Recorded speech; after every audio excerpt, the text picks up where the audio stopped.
Coming up on This Week in Torrance, Torrance first responders assist in helping fight wildfires sweeping across the Central Coast. Then a special guest makes a stop at Del Amo Rotary's meeting. Reporter Edward Mertz will have the story. And a local company is the first in 20 years to receive the green light for a sickle cell disease treatment. Plus, you won't want to miss the size of this mural being created at the Madrona Marsh Preserve. These stories and much more just seconds away. Your local news starts right now.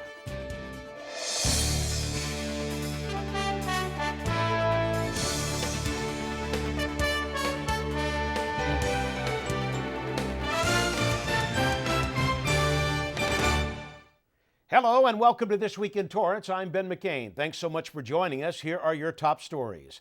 As firefighters continue to battle wildfires near California's Central Coast, Torrance firefighters have been deployed to assist with the blaze. Officials say the fast-moving wildfires have burned thousands of more acres in the area of the border between San Luis Obispo and Santa Barbara counties. 2 Torrance fire engines and a strike team leader trainee were called out to an assignment near Santa Barbara to help fight the Whittier fire. Their first assignment was to protect structures. Torrance Fire is also being accompanied by engines from El Segundo, Redondo Beach, and Manhattan Beach Fire. The strike team was then on assignment for the next 24 hours in Tesliote and Dos Pueblos Canyons. CAL FIRE has reported 14 large wildfires burning throughout California. Fire Assistant Chief Steve Prescott says the strike team all doing well. And the Torrance Rose Float Association partners with Fiesta Parade Floats once again for the 2018 Pasadena Tournament of Roses. Fiesta Parade Floats of Irwindale, California will create, construct, and decorate the float. City Council also authorized $150,000 for costs related to the float, which will come from the budgeted General Fund Community Promotion Program. Another $25,000 will be from the Torrance Rose Float Association. Fiesta Parade Floats has been the City of Torrance's float builder for more than 20 years. This year, the association has worked with the school district high schools on a conceptual design contest in an effort to bring more youngsters into the organization and process. This year's theme for the parade is Making a Difference. The title of the Torrance Float is Protecting Nature, the Madrona Marsh Preserve. The City of Torrance first participated in the parade in 1914. Well, the City of Torrance is named the #1 city to live in. South Bay's Best Awards by the Daily Breeze announced that Torrance was voted #1. It's the 26th annual Reader's Choice Awards that gives the South Bay community a chance to vote on their favorite people, places, and things. The Daily Breeze also recognized Torrance Beach as a favorite. The South Bay's Best 2017 Special Section will be published on July 22nd. One of Torrance's police department's furry 4-pawed friend is making his debut on social media. Canine dog Giro now has his own Instagram page. So far, there are 7 cute pictures that will make you smile on his Instagram, from him working out at the playground, hanging out in a meeting room, to just being a great dog. You can follow his adventures at Canine Giro. Officials say he will still be featured on the Torrance Police Department page as well.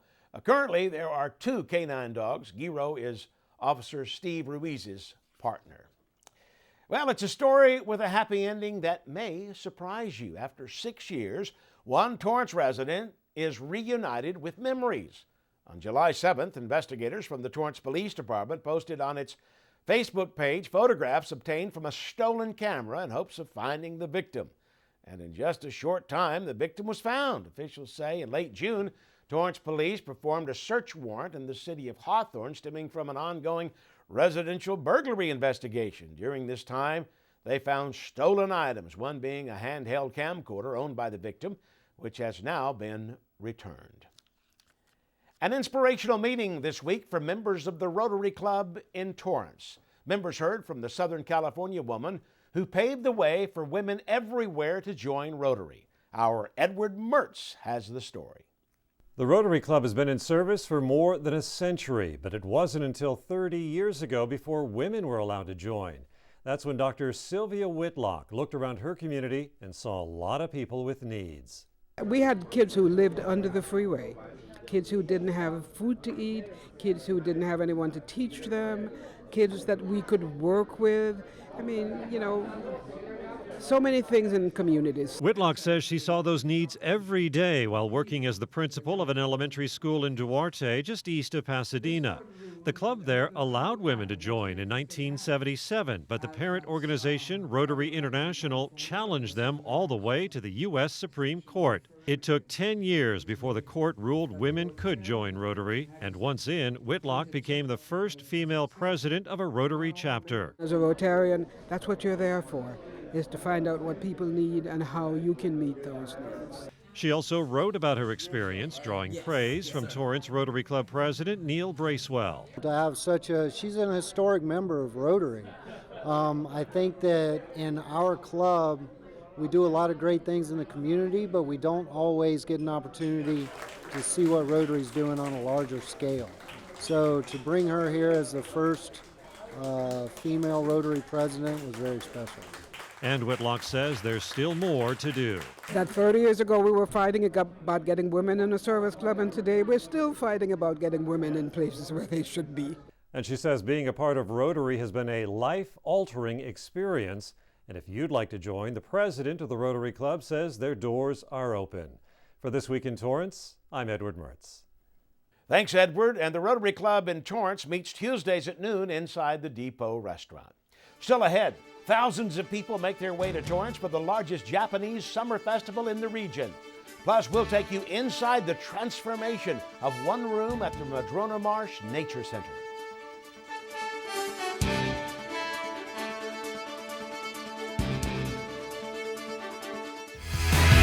That's like 3 treats in one right Exactly. Oh, man. One of our specialty cakes is going to be our strawberry layer cake. I haven't seen any cake like this at any other bakery. I mean, this is amazing. This is beautiful, beautiful pastry. And if you have any leftovers, what do? Call Taste of Torrance and have me come by and pick them up, and we'll give you a call next time to come on by. Right on.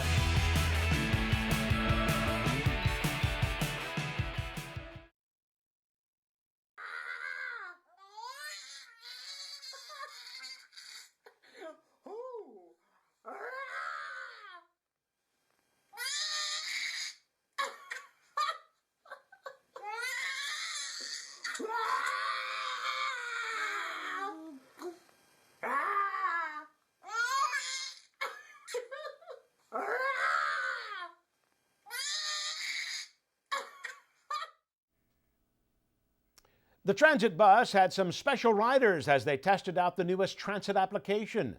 The Women's Club from Torrance boarded this bus with their phones and transit app ready to go as they headed to Long Beach. Officials with Torrance Transit are making a push to get people to download it so they can benefit from knowing exactly how their trip will turn out. Transit staff also were there for the ride-along. This application actually gives real-time bus information, so when a patron is at a bus stop, rather than trying to guess when the bus may arrive or going by a paper schedule, they can pull out their smartphone. By using the application, they can then see the actual time that the vehicle will arrive at that stop. This app actually gives real-time bus info at that stop, and the app lets you navigate your city's public transit system with simple trip planning, step-by-step navigation, service disruption notification, and departure and stop reminders. You can also check ETAs for the closest Uber and request a ride. In addition to the app, Torrance Transit plans to install new signs which will make it convenient for bus riders to know the bus stops and how you can find their location through a text. Reporter Edward Mertz will have the full story on the next This Week in Torrance. Well, thousands of people descended into Torrance for a large cultural festival. Despite the heat wave, the Torrance Cultural Arts Center was buzzing with music. Over 60 booths offering food, kimonos, and to add a new feature this year was a culture street where there was authentic tea ceremonies and a calligraphy workshop. Some other celebrations included professional dances, martial arts demonstrations, and a traditional Mikosi parade. The 22nd annual Bridge USA Summer Festival is considered the largest Japanese celebration in the South Bay. Assemblyman Al Muratsuchi attended the event. We sponsor this every year to bring the large Japanese community here to a lot of people. A lot of the vendors here are from Japan, And so you get a real authentic taste of authentic Japanese culture straight from Japan. In the Torino Plaza, food vendors included Shinsengumi, Kagura, Toshi Sushi, and much more. Last year, more than 15,000 people attended this event. The festival will make a stop in San Diego next. An annual historic celebration will return to downtown Torrance very soon. The Torrance Historical Society Rock Around the Block Party will be in its 13th annual year. The 1950s-style family summer event is in celebration of Torrance's All-American City Award. It's one of America's original and most prestigious community recognition awards, which the city received for growth without strain back in 1956, when Albert Eisen was mayor of Torrance. The free event will take place on July 20th from 5 to 8 p.m. Post Avenue will be blocked off from Cravens to Satori, so guests can check out vintage cars that will be on display. There will also be live music, food, special exhibits, and even a pie-eating contest. This year, guests can also take advantage of learning hands-on CPR from the Torrance Fire Department. The Bartlett Senior Center will also be hosting an open house the same night. And a local brewery is raising a glass, all to make a difference in the world. Smog City announced that they're taking steps to reduce environmental impact and support the local community. The business has partnered with 1% for the Planet, a nonprofit founded by Patagonia's founder, which partners businesses with nonprofits that support and protect the planet. This makes Smog City the first brewery partner in LA County, trailblazing social responsibility and environmental impact through this partnership. The commitment means that 1% of the business's gross wholesale and Torrance taproom revenue will go to nonprofits that protect the planet. For years, Smog City has already been partnered with Food Forward. Well, the Madrona Marsh Preserve and Nature Center is slowly transforming through art. Estelle DeRitter has been working hard on painting this mural in one of the rooms in the Nature Center. While it's not quite done, the progress is coming along in the new room. Windows have been added that look out onto the native garden, and the mural has a botanical theme, and details like insects, animals, and birds have been added. Some of the plants you can see on the wall includes Cleveland sage, flannel bush, and giant buckwheat are a few featured. So each of the plants you'll see on this wall is not just a duplicate of the outside. She knows exactly what that plant is. She knows the scientific name for it and exactly what it looks like in each season. The mural is a continuation of exactly what you would see right outside the window in nature at the Madrona Marsh. The Nature Center is 16 years old. The marsh is open free to the public Tuesday through Sunday from 10 a.m. to 5 p.m. Summer is here, and some will have the chance to learn how to swim like a mermaid. The Torrance South Bay YMCA is kicking off registration for their 5-day mermaid swim camp designed to show children ages 8 to 12 the butterfly kick and breaststroke pull with the use of a beautiful mermaid tail in a safe and fun environment. It's the first time the organization has offered this. There are 3 camp weeks to choose from. It takes place Monday through Friday. To register, you can contact the Aquatics Office at 310-602-4888.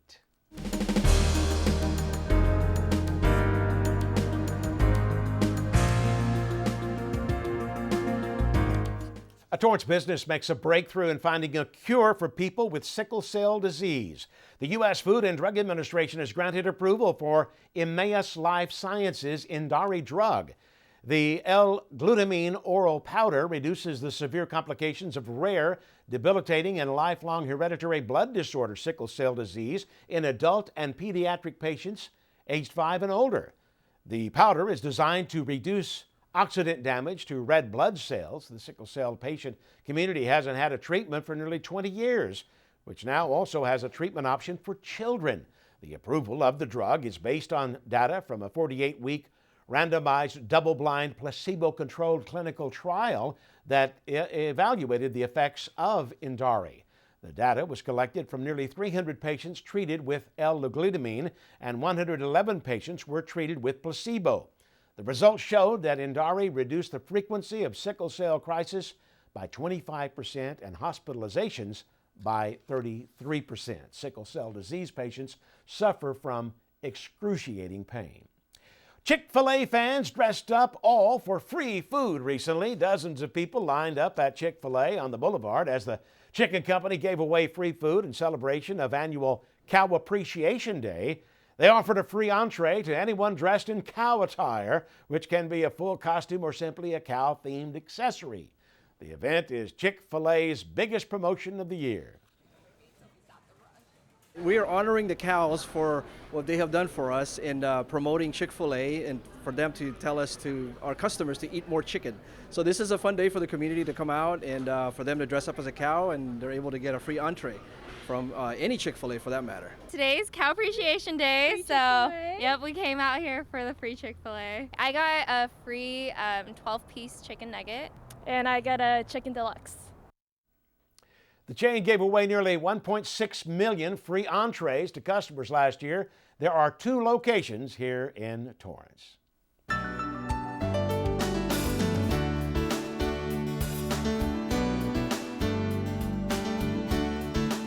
And the Torrance Library is taking learning to the next level.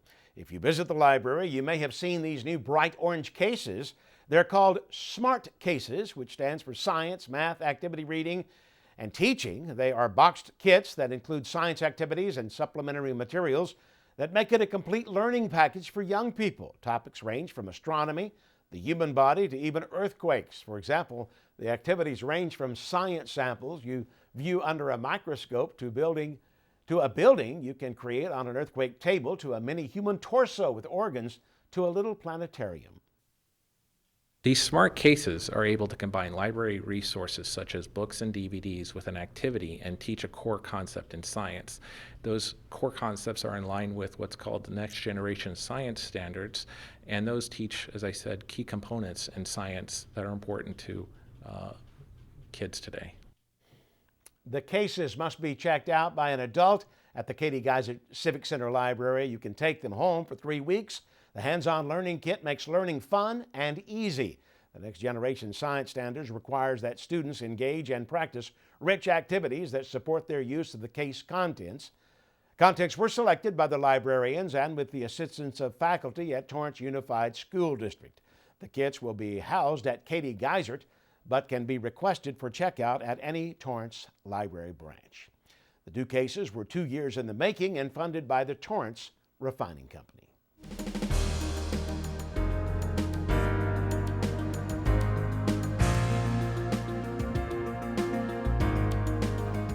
A big-name Japanese company is recalling more airbags. Takata is recalling an additional 2.7 million airbags.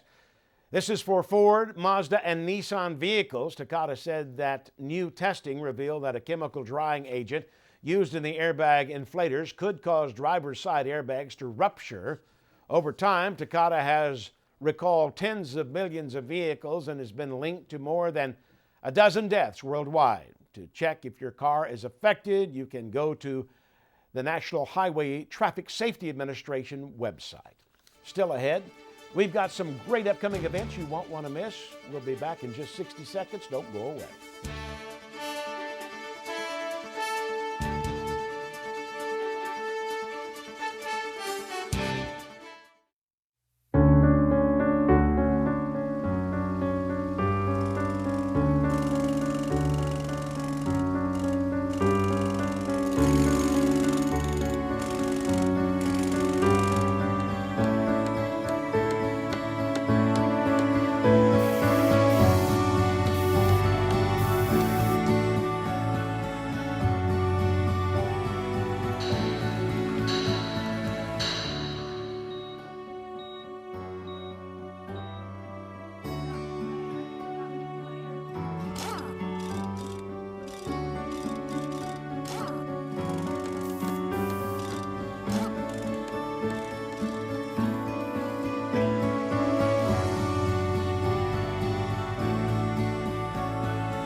Welcome back, everybody. Here are some upcoming events to mark on your calendar. The Torrance Historical Society is bringing its Rock Around the Block party back to downtown Torrance. The free family event will have a vintage car display, a pie eating contest, special exhibits, and 50s music. It will get started at 5 p.m. Then on Sunday, July 23rd, the World Mission Society Church of God will be hosting an art exhibition called Mother's Love Writing and Photo Exhibition. It will display the boundless love and tireless sacrifices of mothers. It's open from 1 to 5 p.m. at 20300 South Vermont Avenue, Suite 200. Then on July 28th at the new Wilson Park Gazebo, you can watch a brand new production of Macbeth as part of the Shakespeare by the Sea. It will start at 7 p.m. and is free to attend. And before we go, we have some exciting news. AJ Vitone is our newest sports desk anchor and producer. Welcome aboard. And AJ, what's happening in the Torrance sports world? Hey Ben, I'm the new guy. And this week on the sports desk, we're going to summer camp. The football version, that is. Madison Reynolds is here to preview the Bishop Montgomery Knights. Plus, you don't have to be Lionel Messi to join this league. You just have to enjoy playing soccer. Robbie Fueling has that story. And these kids here are proving that dodgeball is more than just a Ben Stiller movie. It's fun, and there are so many benefits. Remember to watch the Sports Desk at 4 and 9:30 p.m. right here on City Cable. Ben, back to you. Thank you, AJ. Love that energy. That does it for us on This Week in Torrance. I'm Ben McCain. Thanks for joining us.